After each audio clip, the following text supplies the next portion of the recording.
بسم الله الرحمن الرحيم الحمد لله رب العالمين وصلى الله وسلم وبارك على عبده ورسوله نبينا محمد وعلى آله وأصحابه والتابعين ومن اهتدى بهداه واتبع سنته إلى يوم الدين. أما بعد رأساتنا رمضانا انديت نقبلو يميل رأسنا بيامتو يمين نسا رأسنا أسفل لاقمنا مسلشة للبت نبي عليه الصلاة والسلام يحج زي سيمتا صحابو تشاتشون سل حج يستمرون ገና መዲና ያሉ ወደ መካ ሳይጓዙ የሐጅን አህካም አስተምረዋል። ከመካ እስከ መዲና በነበራቸው ጉዞም የሐጅ ስነ ስርዓቶችን ያስተማሩ ነው የተጓዙት። ረመዳን ሲመጣም እንደዚሁ ረመዳን መጣላችሁ፣ አላህ ቀኑን መጾም ግዴታ አድርጎባችኋል፣ ሌሊቱን መስገድ ሱና ተደርጎላችኋል። ረመዳን ወር ውስጥ አንዲት ሌሊት አለች።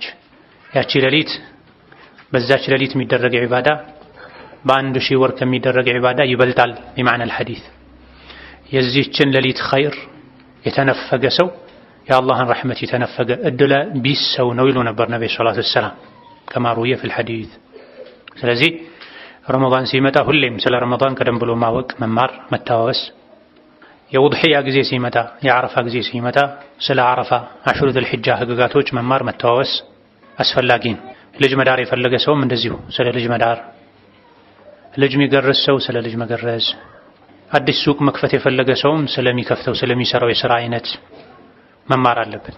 ያለ እውቀት በደመ ነፍስ በግምት ሥራ መስራት በሸሪዓ ወንጀል ነው፣ ከአላህ ጋር ሊያጣላ ይችላል። ለዚህ ነው አንዳንድ የፊቅህ ሊቃውንት የሶላት፣ የሐጅ፣ የተለያዩ ዒባዳዎችን አፈጻጸም መስፈርት ቅድመ ሁኔታ ሲያብራሩ አንዱ የሚጠቅሱት ቅድመ ሁኔታ መስፈርት ምንድነው? አፈጻጸሙን ማወቅ ይላሉ። ማዕሪፈቱ ከይፍየቲሂ ስለ ሶላትም ስለ ሐጅም ስለ ዑምራም ወዘተ ህጎች ያስቀምጣሉ፣ አደቦችን ያስቀምጣሉ። ይህ ተግባር ውስጥ ከመግባት በፊት መሟላት ያለባቸው ነገሮች ብለው 1 2 3 4 5 ያሉ ዘርዝረው አንዱ ምንድነው? ማዕሪፈቱ ከይፍየቲሂ አፈጻጸሙን ማወቅ ይላሉ። አፈጻጸሙ ሳይታወቅ የሚገባበት ዒባዳ ይበላሻል። በትክክል ነው የሰራኸው፣ አጉድለሃል፣ ጨምረሃል፣ መታወቀው ነገር የለም። ስለዚህ በየጊዜው ረመዳን ሲመጣ ከይፈ ነስተቅቢሉ ረመዳን ጊዜ ማያልፍበት አስፈላጊ የሆነ ጉዳይ ነው።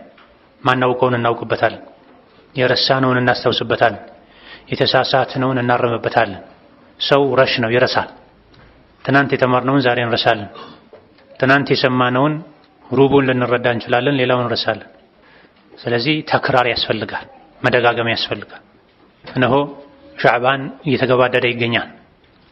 ስለ ሻዕባንም ነቢዩ አለይሂ ሰላቱ ወሰላም አስቀድመው ተናግረዋል።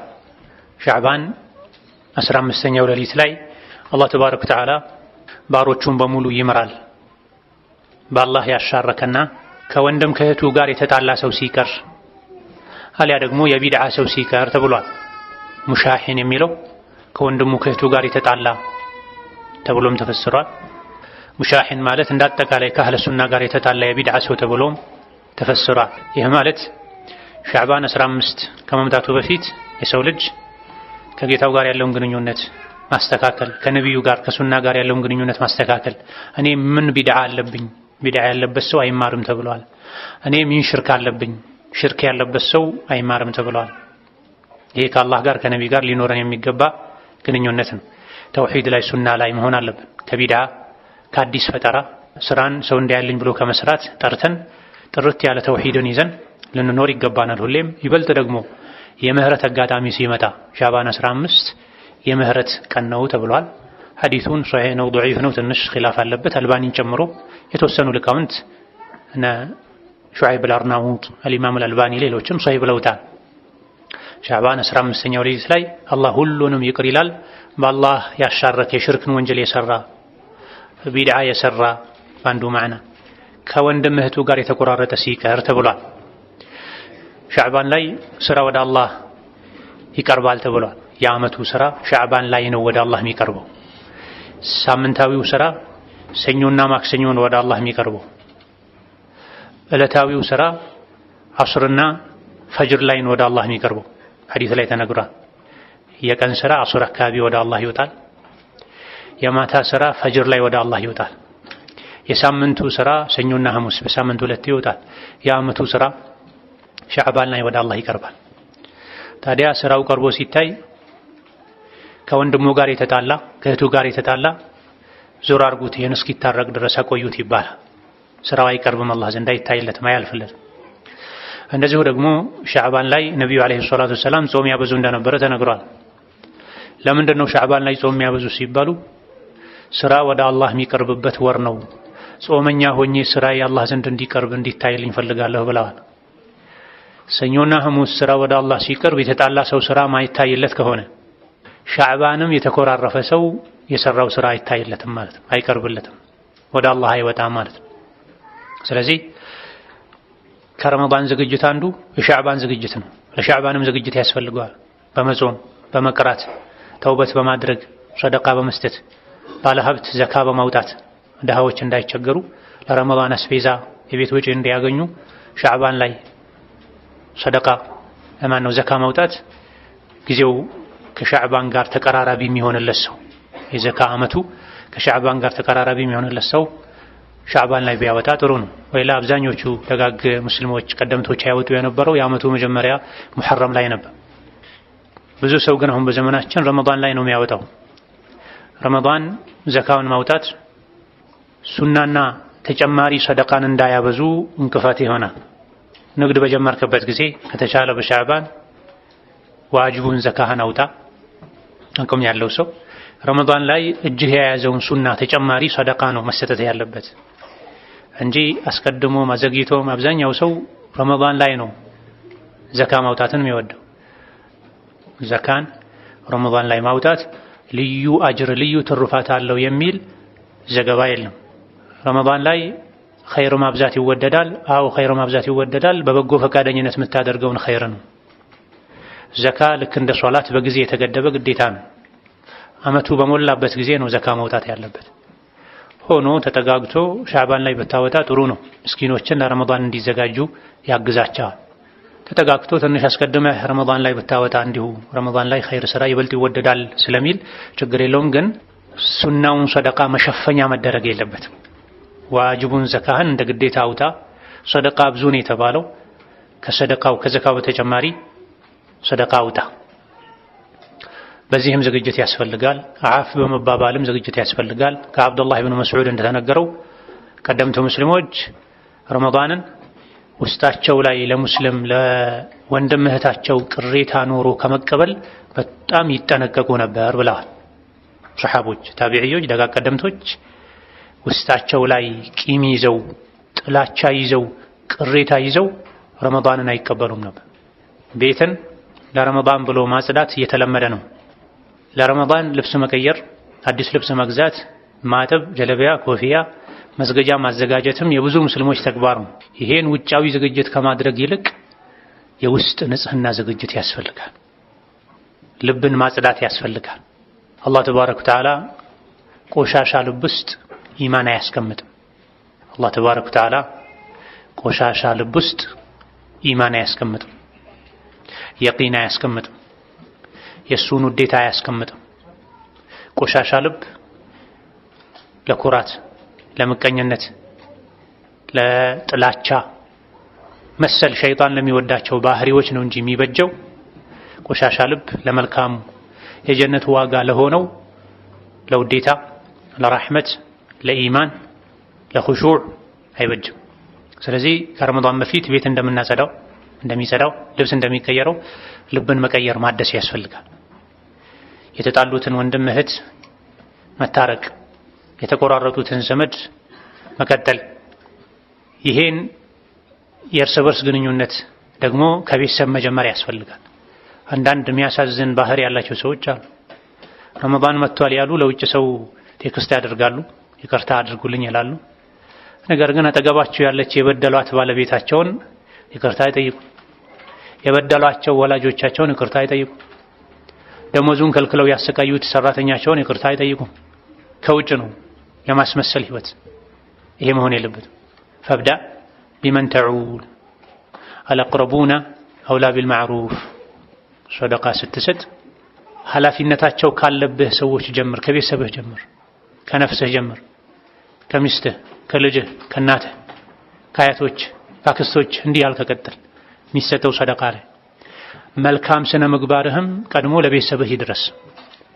ለቤተሰብ እሾህ መሆን፣ ቀጋ መሆን፣ ድንጋይ መሆን፣ ለውጪ ሰው ደግሞ ማር፣ አልጋ፣ ሶፍት፣ ሐር መሆን ሙናፊቅነት ነው። የውጭን ሰው ላለማስቀየም መጣር፣ ካስቀየሙም ቶሎ ብሎ ይቅርታ አድርግልኝ አስከፋው አይደለ ማለት፣ ቤተሰብን ደግሞ ሁሌ ማስከፋት መግፋት አስመሳይነት ነው። ስለዚህ በርግጥ አመቱን ሙሉ ተቆራርጦ ኖሮ ረመዳን ሲመጣ ብቻ ያስቀየሙትንም ያላስቀየሙትንም የስሙኒ ቴክስት የላኩ አፈለኝ ረመዳን መጥቷል ማለት በዚህ መልኩ ቢድዓ ነው፣ መሆን የለበትም። ከሶስት ቀን በላይ ሙስሊምን ማኩረፍ የለበትም። ሆኖም ማቆየቱ ጥፋት ከመሆኑ ጋር ጥፋት ላይ ጥፋት መደረብ ስለሌለበት ቢያንስ ለረመዳን ይቅር መባባሉ ኸይር ነው። ይቅርታ የምትጠይቀው ያጠፋህበትን ያስቀየምሽውን ሰው መሆን አለበት እንጂ አም የሆነ ሪሳላ አውቄም ሳላውቅም አስከፍቼህ ሊሆን ስለሚችል አፈለኝ ማለት ሰው ልቡ ሌላ ነገር እንዲጠረጥር ማድረግ ነው። አመቱን ሙሉ ስጋዬን ሲበላ ቆይቷል ማለት ነው። አመቱን ሙሉ ስታማኝ ቆይታለች ማለት ነው። ማለትን መጥፎ ጥርጣሬን ስለሚያመጣ በትክክል ያስቀየሙትን ሰው ይቅርታ አጥፍቻለሁ፣ በድዬሃለሁ፣ ይቅር በለኝ። የትዳር አጋሬ ሆይ፣ የልጆቼ እናት ሆይ ይቅር በለኝ፣ አስከፍቼሻለሁ፣ ሐቅ አጉድያለሁ። ባሌ ሆይ ይቅር በለኝ፣ ልጄ ሆይ ይቅር በለኝ። ልጅም ከተበደለ ይቅርታ ይጠየቃል። ልጅ ብቻ ሳይሆን ወላጁን ይቅርታ መጠየቅ ያለበት፣ ወላጅም ልጁን ይቅርታ መጠየቅ አለበት። ከተሳሳተ መስሎኝ ነበር ልጄ ይቅርታ ማለት አለበት። በጣም በስቶ የአባትነቱን የእናትነቱን ክብር በማያሳጣ ልክ ወላጅ ካጠፋ ልጁን ልጄ ሆይ ይቅርታ እንዲህ መስሎኝ ነበረ ማለት አለ። የበለጠ ይቅርታ መጠየቅ ያለበት ልጅ ነው። ብዙ ጊዜ የሚበድለውም ልጅ ነው፣ የሚያጎድለውም ልጅ ነው፣ ወሰን የሚያልፈውም ልጅ ነው። ስለዚህ አንደኛው የረመዳን ዝግጅት ልብን ንጹህ በማድረግ መቀበል፣ ውስጥን በማደስ መቀበል። ሌላውና ትልቁ የረመዳን ዝግጅት በዕልም መዘጋጀት ነው። ስለሚመጣው የረመዳን እንግዳ የዒባዳ አጋጣሚ በቂ እውቀት መቅሰምን፣ ያለ እውቀት መጓዝ አስፈሪ መንገድ ላይ ድግድግ ጨለማ ላይ ያለ ባትሪ እንደመጓዝ ነው። ማታውቀው መንገድ ላይ ጉራንጉር መንገድ ላይ ጨለማ ላይ መጓዝ ከሚያስፈራው በላይ ያለ እውቀት መጓዝ ያስፈራል፣ ሊያስፈራ ይገባል።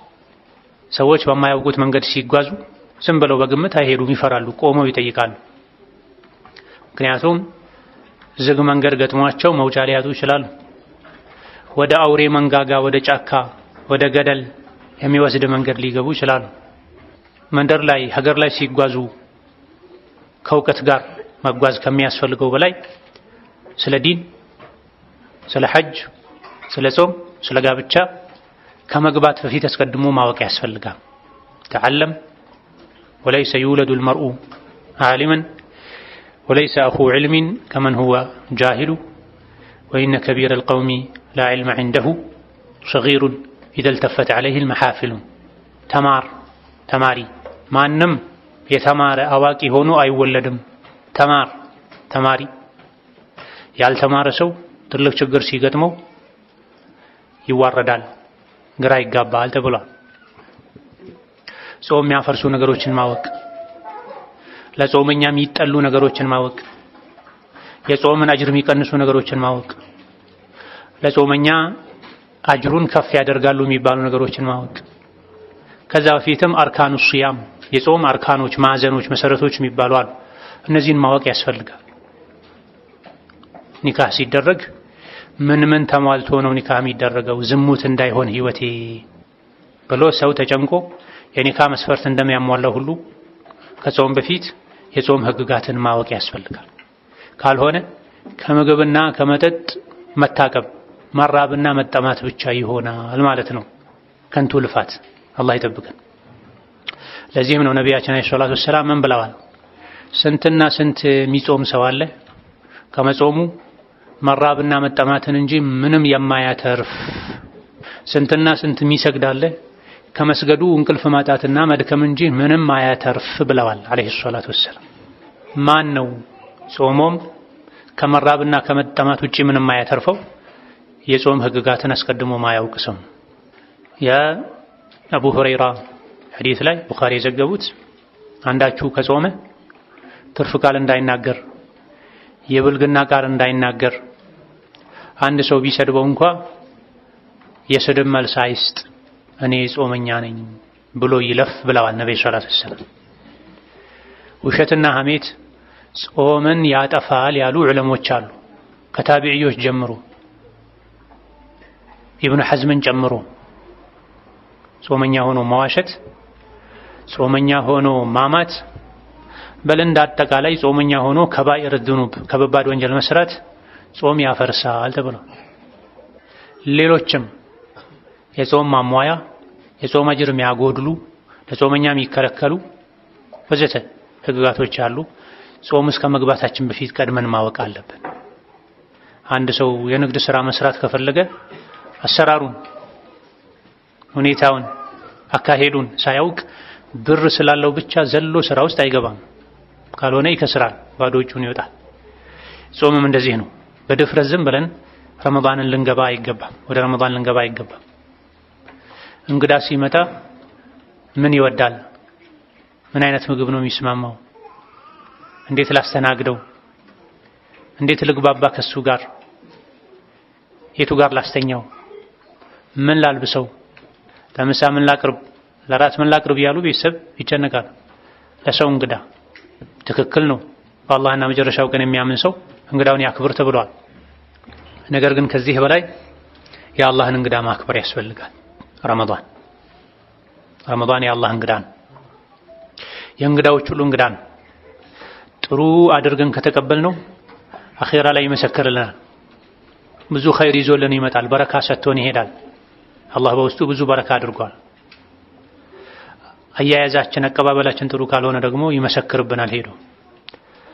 ልክ ዱንያ ላይ ቤታችን የገባ እንግዳ ጥሩ አድርገን ይዘን ከሸኘነው በሄደበት ሁሉ ስለኛ ጥሩ እንደሚናገረው ዱዓ እንደሚያደርግልን ሁሉ እንግዳውን ካስቀየምነው ሐቁን ካጎደልንበት ረግሞ እንደሚሄደው ሁሉ ሐቅም አለው። በሸሪዓ የሰው ንብረት መውሰድ ከሚቻልበት አጋጣሚ አንዱ እንግዳ ሰው ቤት ገብቶ የእንግድነት ሐቁን ካልሰጡት ከንብረቱ መውሰድ ይችላል። እንግድነት ከገባበት ቤት ብትከለክለው ረግሞ ቢሄድ እርግማኑ ይጸናል። ታዲያ ረመዳንም እንደዚሁ እንግዳ ነው፣ ትልቅ እንግዳ። ረመዳንን ያከበረ አላህ ዘንድ ይከበራል። ረመዳንን የናቀ አላህ ዘንድ ይናቃል። ያዋረደው ይዋረዳል። በተከበረው ረመዳን ፊልም፣ ድራማ ማየት፣ ስልክ ጎርጉሮ ስሜት የሚቀሰቀስ ነገር ማድረግ የረመዳንን ክብር መንካት ነው፣ ረመዳንን መናቅ ነው። በረመዳን ሰውን ማማት፣ ስጋ መብላት፣ የሰው ስጋ መብላት ረመዳንን መናቅ ነው። ኢማም አሕመድ በዘገቡት ሰነዱ ላይ ትንሽ ضعፍ ቢኖርበትም ነገር ግን ዑለሞች ዋዕዝ ነው፣ ምክር ነው ይሰራበታል ባሉለት ሐዲስ ላይ ሁለት ሴቶችን አስመጥተው ነብዩ አለይሂ ሰላቱ ወሰላም ቅድም እኮ የሰው ስጋ በልታችኋል፣ ከሐላሉ ጾማችኋል፣ ከምግብ ከመጠጡ የሰው ስጋ በልታችሁ አፍጥራችኋል ብለዋቸው። የሰው ስጋ በልታችሁ አፍጥራችኋል ብለዋቸው። ረመዳንን ማክበር ይገባናል። እንድናከብረው ቀድመን ማወቅ አለብን። ማወቅ ያለብን ብዙ ነገሮች አሉ። የረመዳንን ክብር ማወቅ አለብን። የረመዳንን ህግጋት ማወቅ አለብን። ሐቆቹን ማወቅ አለብን። ጾም ከስንት ሰዓት ጀምሮ ስንት ሰዓት እንደሚያበቃ ማወቅ አለብን። ለጾመኛ የሚከለከሉ ነገሮችን፣ የሚወደዱ የሚጠሉ ነገሮችን ማወቅ አለብን። እንዲሁ አካላችንን ብቻ አሳምረን አይደለም ረመዳንን መጠበቅ ያለብን። በእውቀት፣ በክብር፣ በጉጉት ረመዳንን እንጠብቀው ይገባል። እንዲሁ ደስ ስለሚለን ከወላጅ ከአያት የያዝነው ልማድ ሆኖ ብቻ መጾም የለብንም። በየጊዜው አላህ የሚሰጠን እድል ነው። ስንትና ስንት አምና ካቻምና ከኛ ጋር የጾሙ ነበሩ፣ ዘንድሮ የሉም። ብዙዎቻችን የምናስታውሳቸው የቀበርናቸው ቀብራቸውን ልዘይር ብለን ብንሄድ ቀብሩ ተቀላቅሎ ሳር በቅሎበት የረሳ ነው ብዙ አለ። በቀሩ ቀኖችም ከኛ ወደ አኺራ መሄድ ይኖራል። ረመዳንን ጀምሮ ሳይጨርስ የሚሞት ይኖራል። ከም ኩንተ ተዕሪፉ ሚመን ሷመ ፊ ሰለፊን ሚን በይኒ አህሊን ወኢኽዋኒን ወጂራኒ አፍናሁሙል መውቱ ወስተብቃከ በዕደሁሙ ፈማ አቅረበል ቃሲ ምን ዳኒን። አምና ካቻምና ካንተ ጋር የጾሙ ዘመድ ጎረቤት ብዙ ታውቃለህ። ሞት ጨርሶ ወስዷቸዋል። አንተን አስቀርቶሃል። እነሱ ርቀው ቢሄዱም አንተ ከነሱ የመገናኘት እድልህ ወደ እነሱ የመሄድ እድልህ ሰፊ ነው ተብሏል። ስለዚህ እድል ነው ረመዳንን ስናገኘው ብዙ ሚሊዮኖች የታጨቁበት የተሞሉበት ሻንጣ ወርቅ ካዝና ቤታችን ከሚገባ እሱን ከምናገኝ የበለጠ ረመዳንን ማግኘት ሊያስደስተን ይገባል። ለምን ከተባለ ወይም ኩሉ ذلك لما متاع الحياة الدنيا ወርቁ ብሩ ጨርቁ የዱንያ መገልገያ ነው። ልብሱ ተለብሶ ያልቃል። ወርቁ ይሰረቃል፣ ይጠፋል፣ ይወረሳል። ምግቡ ተበልቶ ይሸናል። ወደ አኺራ ቀጥ ብሎ የሚሻገረው መልካም ስራ ነው ረመዳን ላይ ያለው። ይሄን ክብር ማወቅ በዕልም መዘጋጀት ይገባናል። እንደዚሁ ደግሞ ልብን የሚያረሰርሱ ልብን የሚያረጥቡ ምክሮችን በመስማትም ልብን ማዘጋጀት ያስፈልጋል። ልብ ይደርቃል፣ ይሞታልም ጭምር። ታዲያ ረመዳን ላይ የበለጠ ተጠቃሚ እንድንሆን ከረመዳን ቀደም ብለን ልብን የማርጠብ ስራ የማዘጋጀት ስራ መስራት አለብን። ትርፍ ንግግር መናገሩ፣ ትርፍ እይታ ማብዛቱ፣ ቀልቡ ከደረቀ ሰው ጋር መዋሉ፣ መግዛት መሸጥ ላይ ንግድ ላይ ተሰማርቶ ማሳለፉ፣ ገበያ ላይ በብዛት የሚሰማው መሐላ፣ ውሸቱ፣ ማጭበርበሩ፣ ቤተሰብ ጋር መጨቃጨቁ፣ እነዚህ ሁሉ ተደማምረው የሰውን ልጅ ልብ አኺራ እንዲዘነጋ ያደርጉታል። ቀልብን ያደርጉታል፣ ያሳምሙታል፣ ሊገድሉትም ጭምር ይችላሉ። ታዲያ ረመዳን ውስጥ ከመግባታችን በፊት አመቱን ሙሉ ገፍላ የተጫጫነውን የተኛውን ልባችንን መቀስቀስ ያስፈልጋል። በምን? በመልካም ምክሮች ሕያው ማድረግ ያስፈልጋል። መሬት ሳይዘራበት በፊት ደጋግሞ ከታረሰ ነው ጥሩ ምርት የሚገኘው።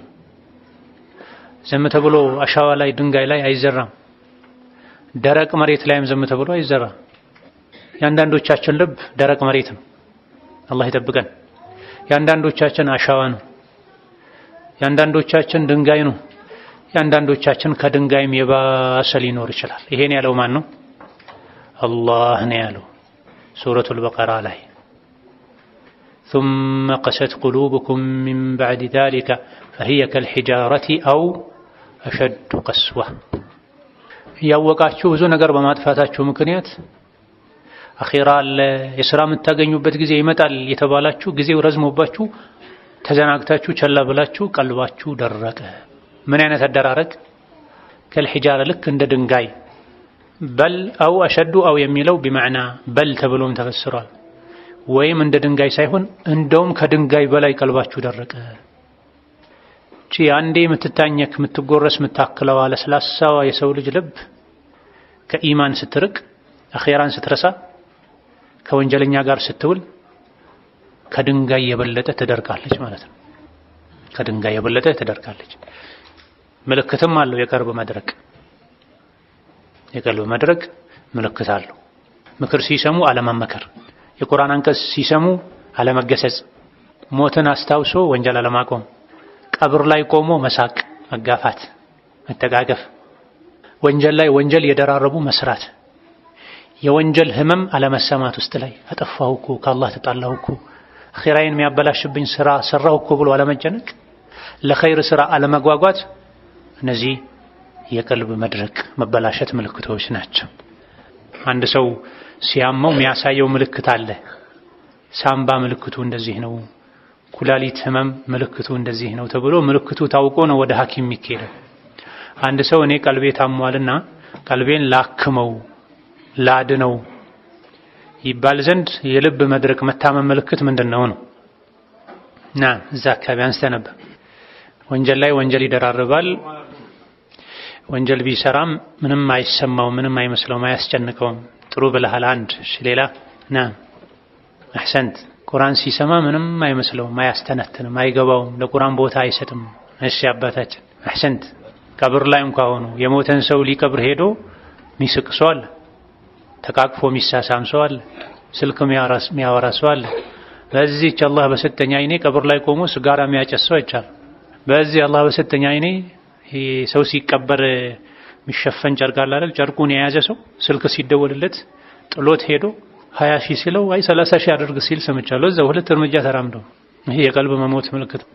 እነ ሐሰኑል በስሪ ሌሎችም ደጋ ቀደምቶች ሰው ቀብረው ከመጡ ምሳ አይበሉም ነበር፣ እራት አይበሉም ነበር። እራት ቀርቦ ቤተሰብ ሲጠብቃቸው ብሉ፣ እኔ ዛሬ ያየሁት ክስተት አለ ለሱ እዘጋጃለሁ ይሉ ነበር።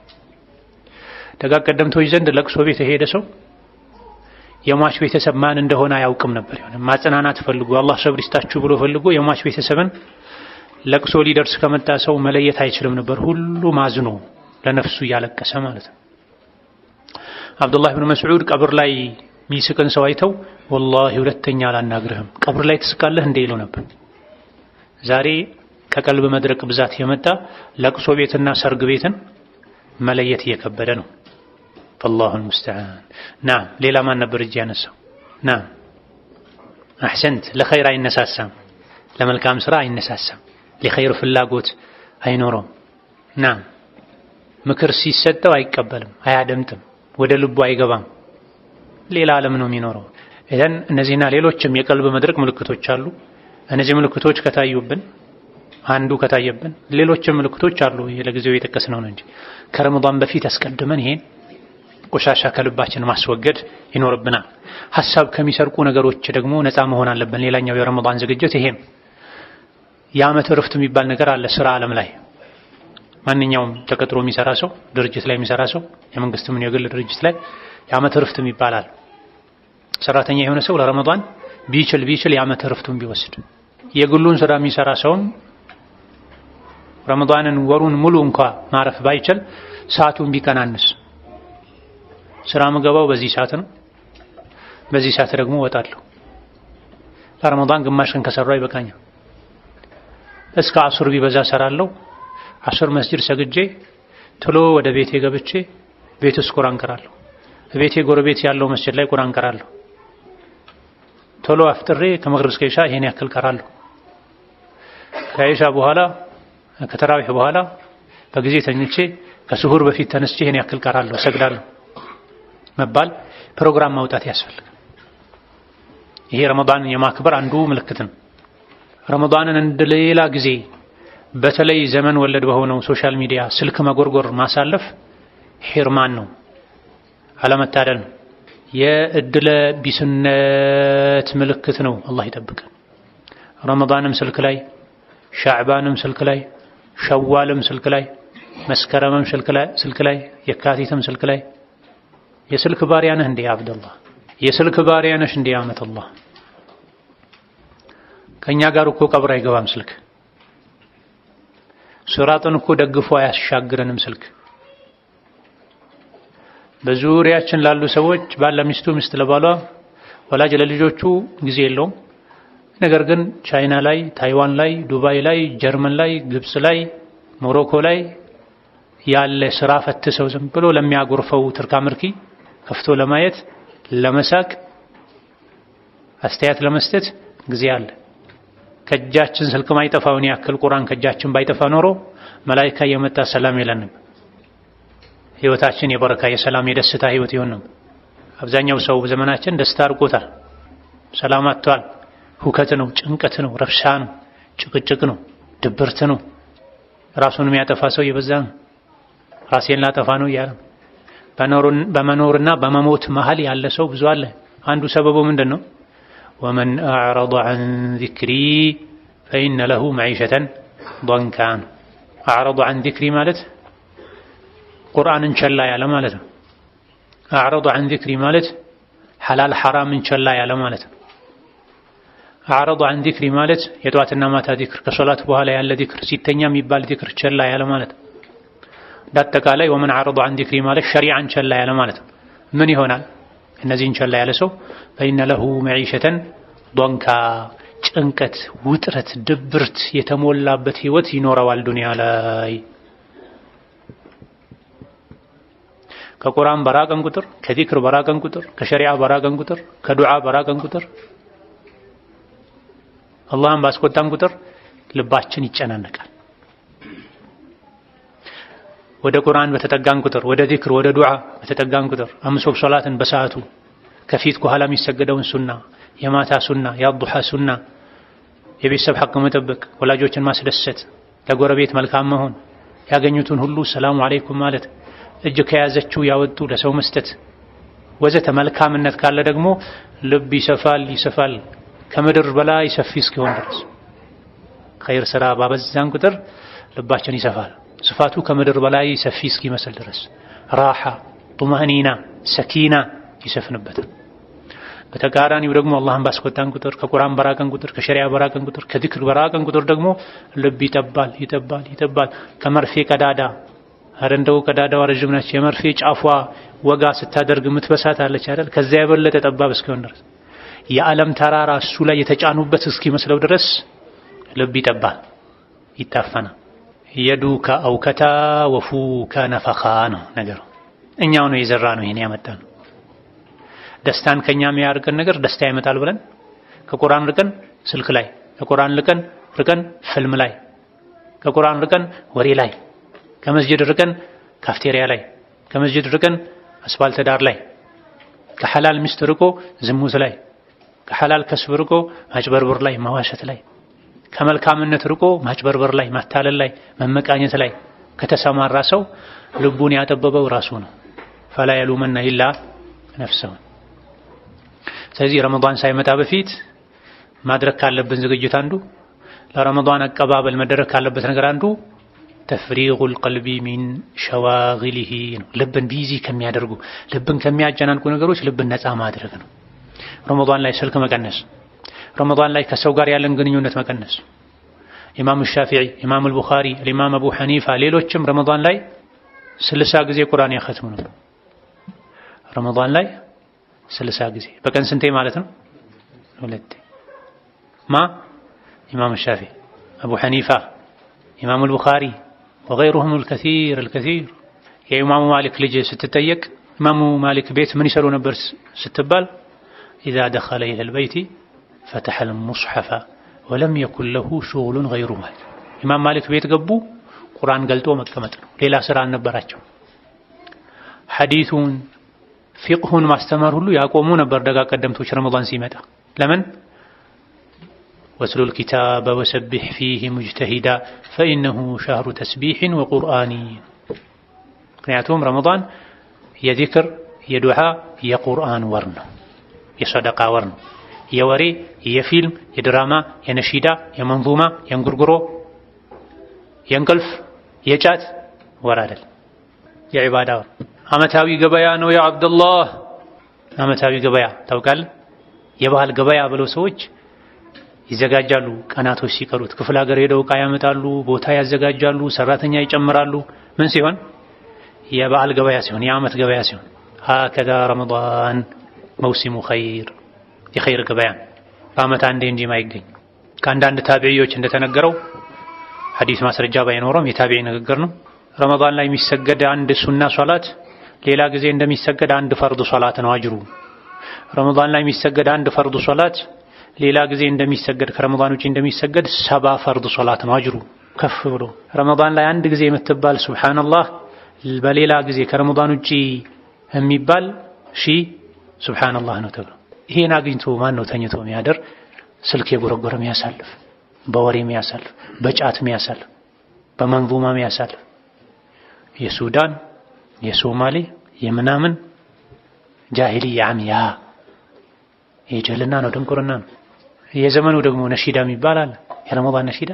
ረመዳን የቁርአን ወር መሆን ሲገባው የነሺዳ ወር፣ የእንጉርጉሮ ወር፣ የመንዙማ ወር እንዲሆን የሚጠብቁ የረመዳን ነጋዴዎች አሉ። ሱቃቸውን አታሙቅላቸው፣ ገበያቸውን አታሙቅላቸው። እኔ ከቁርአን ውጪ ምንም አልፈልግም ይበቃኛል ቁርአን በላቸው። ቁርአን ያልመከረው ምንም አይመክረው። ነሺዳ፣ መንዙማ፣ እንጉርጉሮ ከሸሪዓ ጋር የሚጋጭ ነገር ከሌለው፣ ተወሱል ከሌለበት፣ የማይቻለው ተወሱል፣ እስቲጋታ ከሌለበት፣ የሴት ድምጽ ከሌለበት፣ ድቤ አብሮት ከሌለ፣ በአንድ ሰው ድምጽ የሚቀርብን ግጥም እንጉርጉሮ ብሰማ ችግር የለውም። ሳይበዛ ከቁርአን ሳያዘናጋ። በተለይ ከበድ ያለ ስራ ስትሰራ፣ ረጅም መንገድ ስትሄድ አልፎ አልፎ ብታደምጥ ችግር ላይኖረው ይችላል። የሴት ድምጽ ካለው፣ የሴት የሚመስል የህፃናት ድምጽ ካለው ከጀርባ ከታጀበ፣ ይሄ ማቃሰት ምናምን ካለው ከጴንጤ የተወሰደ የሚመስል ከሌሎች እምነት ተከታዮች ምንም አይለየውን ስመ ነሺዳ አታድምጥ። ሐራም ነው። የቁርአን ባላንጣና ጠላት ነው። ረመዳን ላይ ሲሆን ደግሞ የበለጠ ሞኝነት ነው። አንዲትን አንቀጽ ስትቀራ 10 አጅር ታገኛለህ። ቁርአኑን ስታደምጥ የአላህን ረሕመት ታገኛለህ፣ የልብ ሰላምን ታገኛለህ። ነሺዳና እንጉርጉሮ ሰምተህ በተለይ ዘፈን የሚመስለው ነርቭህን ከማዛባትና ከመወዛወዝ ከማቀንቀን ውጪ ምን ታደርጋለህ? ነሺዳ እያደመጠ ቁጭ ብሎ ማስታወሻ የሚይዝ ሰው አለ? ፊልም ያየ ድራማ ያየ ቁጭ ብሎ ማስታወሻ ይዞ ዓለም ይሆን ሰው አለ? የለም። ንግድ ነው ለሚሰሩት ሰዎች። አንተ ገበያውን አታሙቅ። ረመዳንን ከቁርአን ጋር እናሳልፍ። ከረመዳን በፊት ደግሞ ረመዳን ላይ ከቁርአን ጋር እንድናሳልፍ ዝግጅት እናድርግ። ቀደም ብለን ሙሐደራ እናድመጥ፣ ዱዓ እናድርግ፣ ተውበት እስትግፋር እናብዛ። ከሻዕባን የቻልነውን ያክል እንጹም። ነብዩ አለይሂ ሰላቱ ወሰላም ሻዕባን ላይ ጾም ያበዙ ነበር። ከ15 በኋላ መጾም አይቻልም የሚል ሐዲስ አለ። ትክክል አይደለም፣ ضعيف ነው። ረመዳን ነገ ነው ወይስ ከነገ ወዲያ የሚለው የጥርጣሬው ቀን እስኪደርስ ድረስ መጾም ትችላለህ። ከፊትም ጀምር ከመሃልም ጀምር፣ ችግር የለውም። የቻልከውን ያክል ጾም። ከኋላ ከግማሽ በኋላ ጀምሮ መጾም ይከለከላል ይጣላል የተባለው እንደው ሐዲሱም ሷሂህ ከሆነ በአንድ ተፍሲሩ ጾም ለሚያደክመው ሰው ነው። ቀድሞ የለመደ ሰው ከመጀመሪያ የጀመረ ሰው ይለምደዋል፣ ለረመዳን አይደክመውም። ግን ለረመዳን ትንሽ ቀን ሲቀረው ሻዕባን ላይ ቢጀምር አንዳንድ ሰው ተፈጥሮ ደካማ ሆኖ ደክሞት ለረመዳን የሚደክም ከሆነ ነው ዞሮ ዞሮ ረመዳን ላይ መድከሙ አይቀርለትም። ይሄም ቢሆን አያዋጣም። ነገ ረመዳን ነገ ነው ከነገ ወዲያ የሚባለው የጥርጣሬው ቀን እስካልደረሰ ድረስ ሻዕባን የቻልከውን ያክል ጾም። 2 ቀን የጾም ከአንድ ቀን ብላ፣ 3 ቀን የጾም ከአንድ ቀን ብላ፣ 1 ቀን የጾም ከአንድ ቀን ብላ፣ ብቻ ጾም አብዛ፣ ልምምድ ይሆናል። ቁርአንም ሻዕባን ላይ ጀመረን ልንዘጋጅ ይገባናል። በተለይ ሴት እህቶቻችን ረመዳን ላይ ሳምቡሳው፣ ሾርባው፣ ጁሱ፣ ቤት ማጽዳቱ፣ ልጅ ማስተናገዱ ወዘተ አሁን ደግሞ አዳዲስ ነገሮችን መተዋል። ከአረቡ ከፈረንጁ የኮረጁ ዲሽ ላይ ያዩ ያን ቤት ላይ ለማሟላት ፍክክር ሆኗል። ረመዳን የምግብ ወር አይደለም ያ ኢባደላህ፣ ረመዳን የዒባዳ ወር ነው። እህቴ ሆይ ቤተሰብሽን ማስፈጠር ትልቅ ዒባዳ ነው። በንያ ስሪ፣ ግን በልክ ይሁን። ነጋ ኩሽና መግባት፣ መሸ አስፈጥሮ ኩሽና መግባት፣ ስሑር ደረሰ ኩሽና መግባት፣ ሙሉን ኩሽና ማሳለፍ ስተት ነው። ሴትም እንደዚሁ ለረመዳን ዝግጅት ልታደርግ ይገባል። በዚህ ሰዓት ቁርአን ቀራለሁ፣ በዚህ ሰዓት ሱና ሶላት ሰግዳለሁ፣ በዚህ ሰዓት ቁጭ ብዬ ከልጆቼ ጋር ቁርአን እማማራለሁ፣ በዚህ ሰዓት አነባለሁ። ይህ ሁሉ ሰዓት ከየት ይመጣል? አለ ሞልቷል። ሰዓት አጠቃቀም ለመቻል ነው እንጂ በመጀመሪያ ደረጃ ሴት ልጅ ረመዳን የዒባዳ ወር መሆን ማወቅ አለባት። ወንዱም እንደዚሁ። የሆድ ወር አይደለም። አንዳንድ ሰዎች ረመዳን ላይ ቦርጭ ያበቅላሉ። ሌላ ጊዜ የማይበሉትን ረመዳን ላይ ይበሉ። ምኑ ተጾመ? የቁርሱ ስሁር ላይ ይካሳ፣ የምሳና የአራቱ ፍጡር ላይ ይካሳ። ከተራዊህ መተው ምግብ የሚጭኑ ሰዎች አሉ፣ የማይሄዱም አሉ። ኢሻ ሰግደው ሮጠው ቤት የሚገቡ የሚበሉ፣ ጫት የበሉ የሚያሳድሩ የሚያሳልፉም አሉ። የስተት ነው። ጾምና ጫት ፈጽሞ አብሮ አይሄድም። ጫት ያደክማል፣ ያፈዛል፣ ጀማ ያስመልጣል፣ ብዙ በሽታ ያመጣል፣ ገንዘብ ያስወጣል፣ ጥርስ በሽተኛ ያደርጋል። የበዛ ሲሄድ አማኑኤል ይወስዳል። አብዛኛው የአማኑኤል ታካሚ በጫት ምክንያት ነው ተብሏል፣ ጥናት ተደርጎ። አብዛኛው የአእምሮ ህሙማን ሕክምና ላይ ያለ ሰው የአእምሮ ታማሚ መነሻ የሆነው ምንድነው? ናም ጫት ነው። ጫት ነው፣ ኸይር የለውም ጫት። ደሊልም ማስረጃም የለውም። ኢንሻአላህ አሁን ህዝቡ እየተረዳ ነው። ደሊልም ማስረጃም የለውም። በተለይ ረመዳን ላይ የሚሆን ሌላ ጊዜ መስጂድ ይዞ ገብቶ መቃም አላህን አለመፍራት ነው። የአላህን ቤት ክብር መንካት ነው።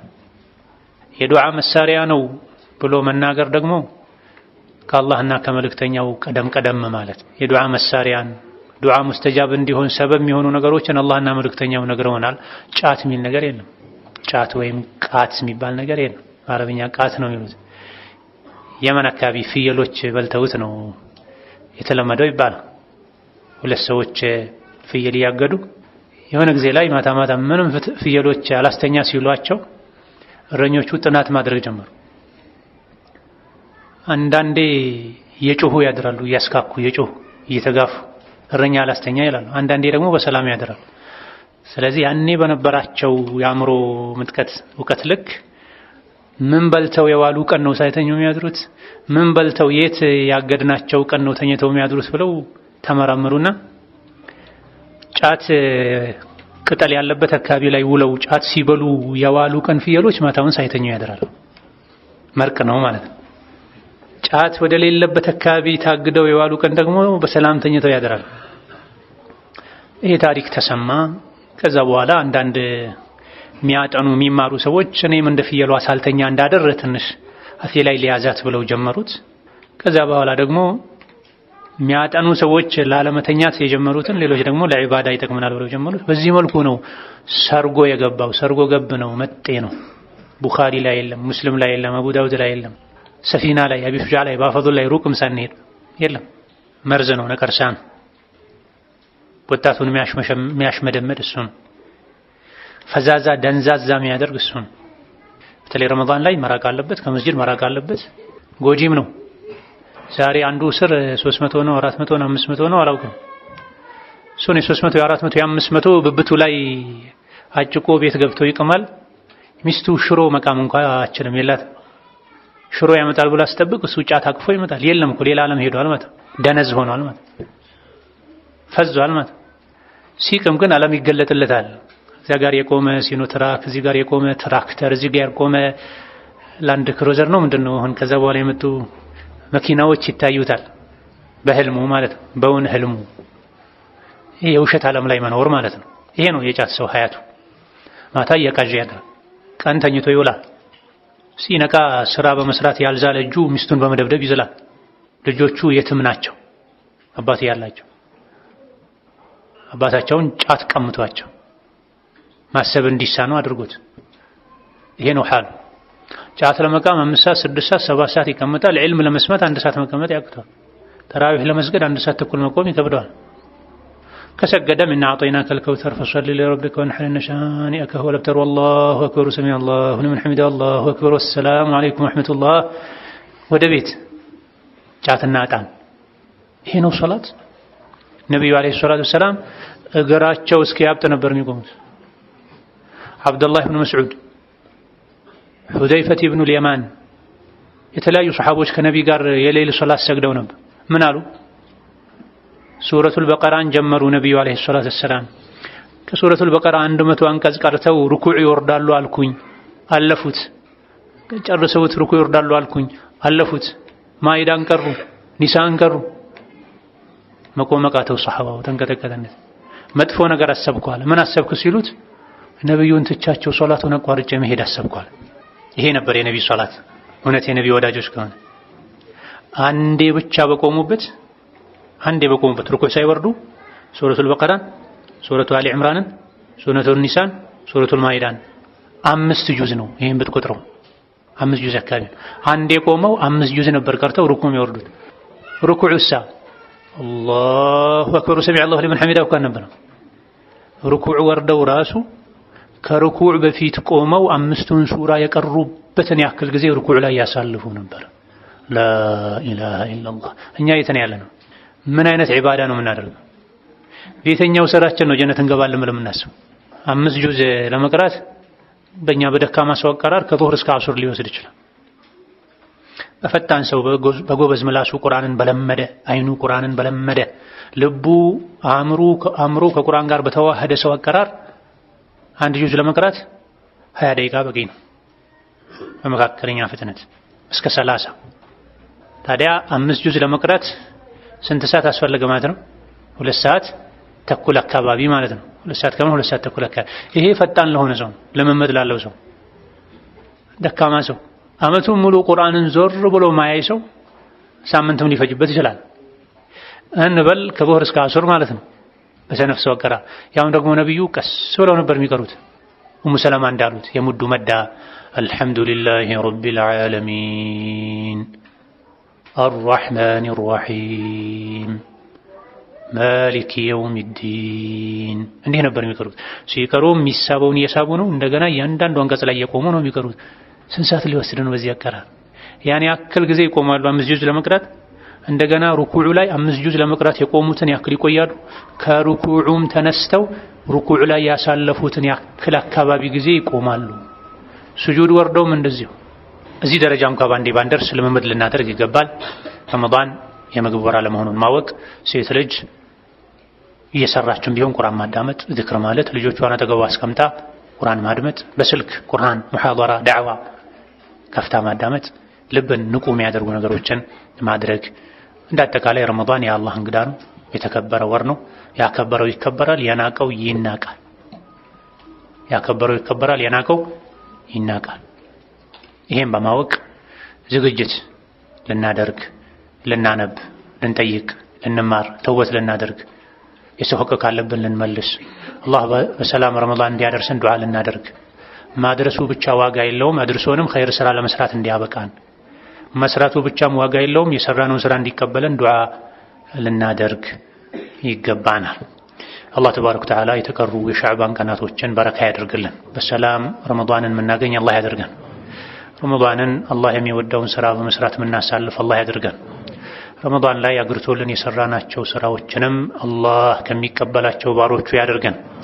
በተደጋጋሚ ረመዳንን በአማን በኢማን በሰላም ከሙሉ ቤተሰብ ጋር ከወዳጅ ጋር ምንጾም አላህ ያደርገን። የሞቱ ወላጆቻችንን አላህ ይማራቸው። የሞቱ ወላጆቻችንን አላህ ይማራቸው። ያሉትን አላህ ይጠብቃቸው። የታመሙትን አላህ ይፈውሳቸው። የተቸገሩን አላህ ከችግር ያውጣቸው።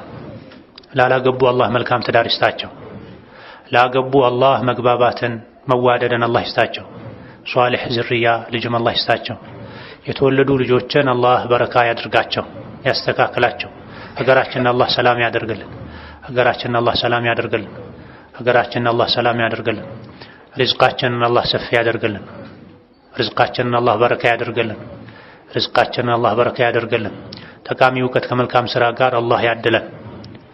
በዱንያም በአኺራም አላህ መልካም ነገር ይስጠን። በዱንያም በአኺራም አላህ መልካም ነገር ይስጠን። ዛሬ መስጂድ ላይ እንደሰበሰበን ነገ ሲራጥን ተሻግረው በሰላም ጀነት ከሚገቡ ባሮቹ ያደርገን።